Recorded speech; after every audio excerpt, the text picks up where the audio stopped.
Hi, you're looking across the north system on Burleigh Farm. Burleigh's located on Highway 1, 4 kilometres north of Bulls on the right if you're heading north. Burleigh was the birthplace of the TechnoGrazing concept. In this video, we're going to show you the essentials of running a shift using a quad and a power pack.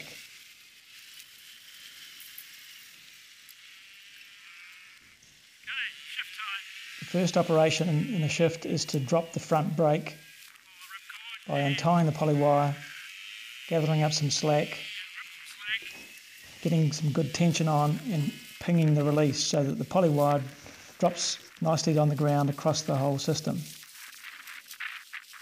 There are 8 mobs in the system, each mob comprising over 20 or more steers.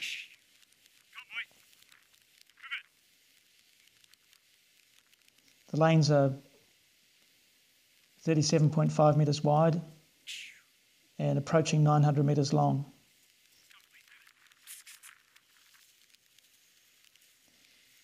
Once the animals have all crossed, we'll retension the poly wire so that we're able to continue on and perform the next operation, which is the shifting of the water system,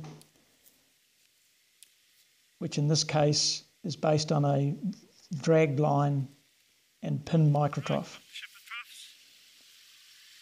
There's an artery running across the middle of the system in the same direction as the poly wires,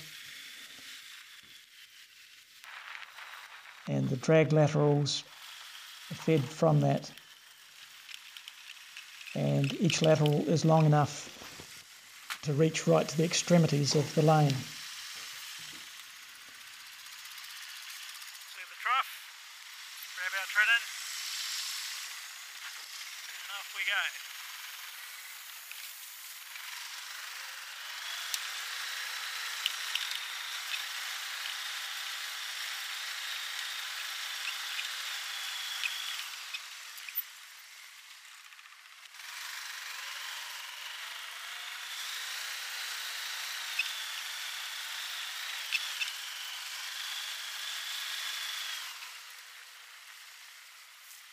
So we plant the tread in so they've got free good access to the trough. Pull the bike back, give us a bit of slack.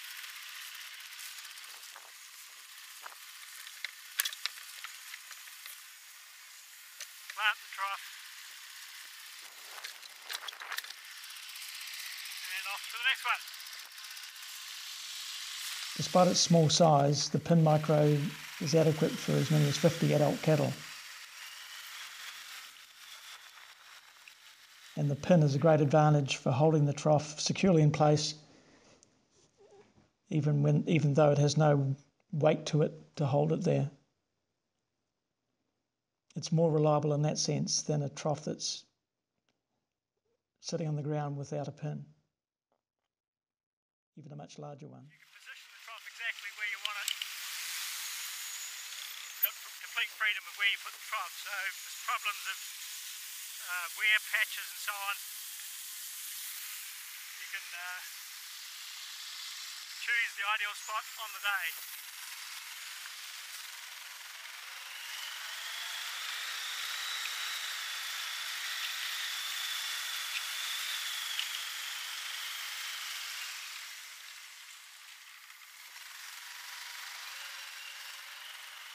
For instance, here's a trough spot, we wouldn't want to go back into that same position again.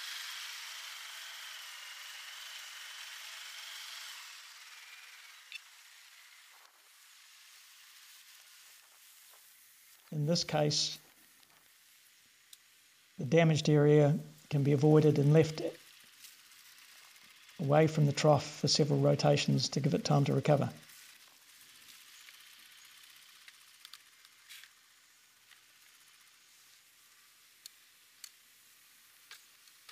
The micro trough can also be used as a permanently sited trough.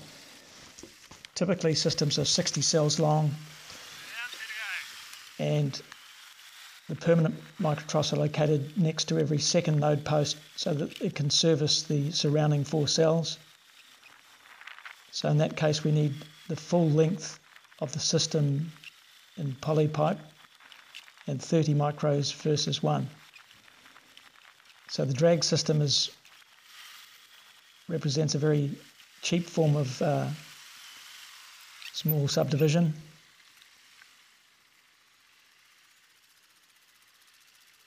It's quite easy to shift. It does take half the total time of the shift to move the microtroughs, so that represents 7 or 8 minutes. But it's not a big chore when you put it in terms of it being representing 1 minute per group.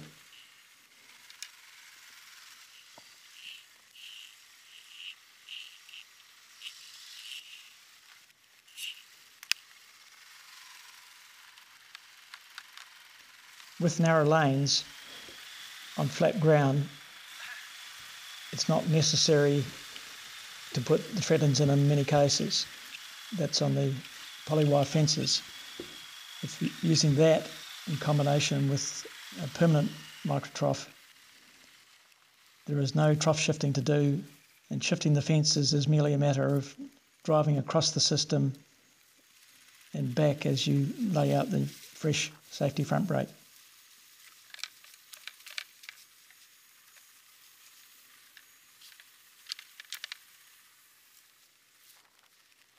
Typically, we have 3 brakes involved at this time of the year. We have a front brake, a back brake, and a safety front brake. In the winter, we commonly use 4 brakes, the additional one being a safety back brake, which is to protect against the contingency that the back brake is damaged, and we're very concerned about grazing the regrowth on a long winter round. In the distance you can see the dry grass, which is an area of set-aside or deferred grazing. In this case it represents 6 cells out of the total of 60.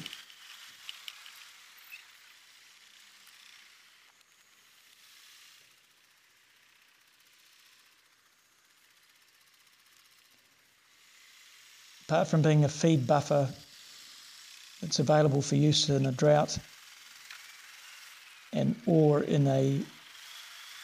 brought in the autumn to enable the lengthening of the winter round. It also has many advantages such as improving soil organic matter, setting up a big soil seed bank, and it's actually very low in parasites because it's had such a long spell between grazings.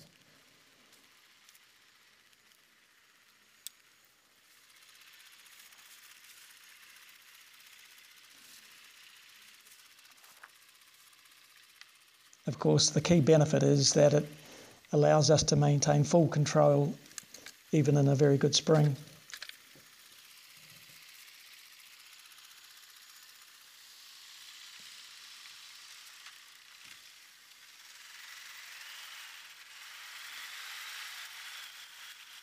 This pasture is 3 years old.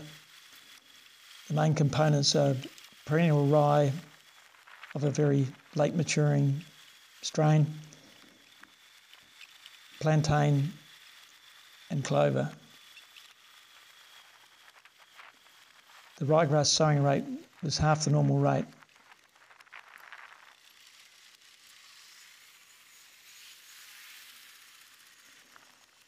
So the next stage is to pick up the back brake.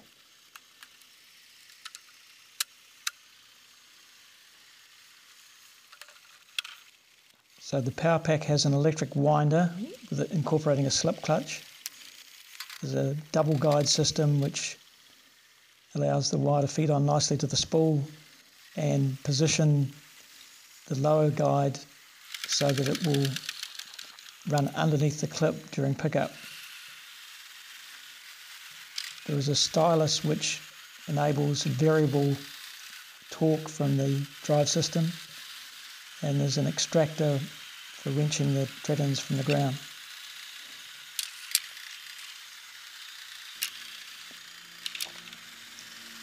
The power pack is not the only way to shift fences on a Techno. There are hand winding systems for both sheep and cattle, and the power pack is also available in a 3-wire version.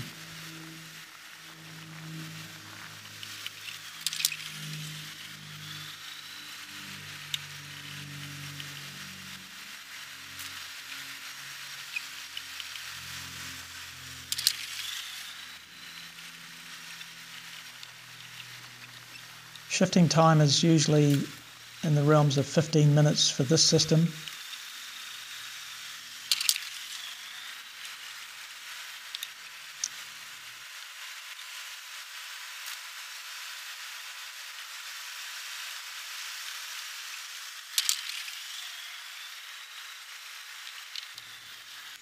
Having wound up the rear brake, we're now going to re-erect it as the safety front brake.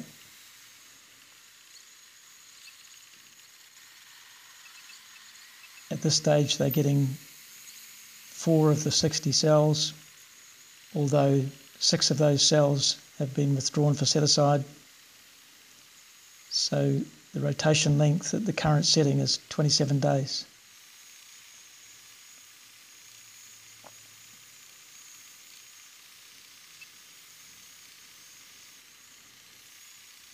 The post inside the oak trees, which is the boundary of the system, is based on the use of arrow posts, which provide very secure footing in the ground. They're stiffer than a bare fiberglass post and much harder to break. So they're particularly useful for the boundary fences, but in fact we recommend the arrow post throughout the Techno system for the permanent fences. The wires in a Techno are lighter than normal, 1.6 or 2mm high tensile wire, and usually there's 2 long springs in each strand of wire. Note that we're handling live wires throughout this operation, which is not essential. Obviously hot wires can be turned off, but it's a great convenience to be able to do everything with the wires hot, and obviously there's no risk that the animals will get out at any stage.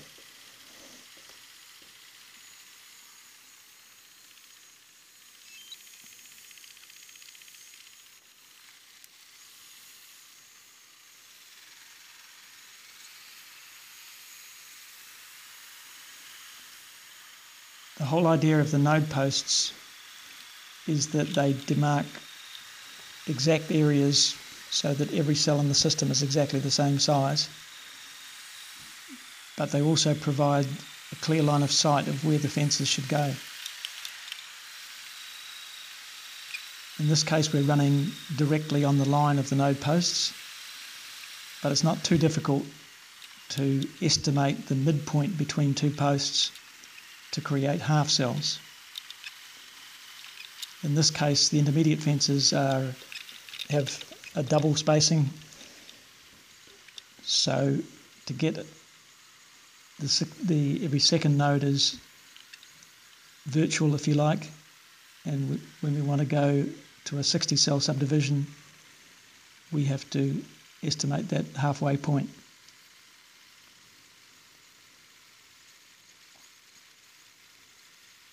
For someone with the full quota of 60 node posts,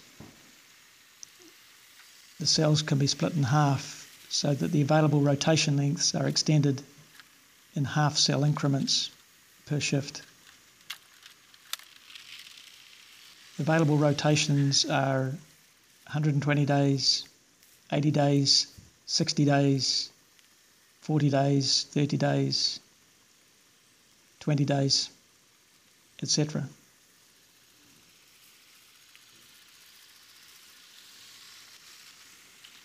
It's important to energise the polywire where it can be, so it's being energised by all the intermediate fences. And at the boundary here there's an outrigger wire So it's important to make contact with that before anchoring onto the permanent fence.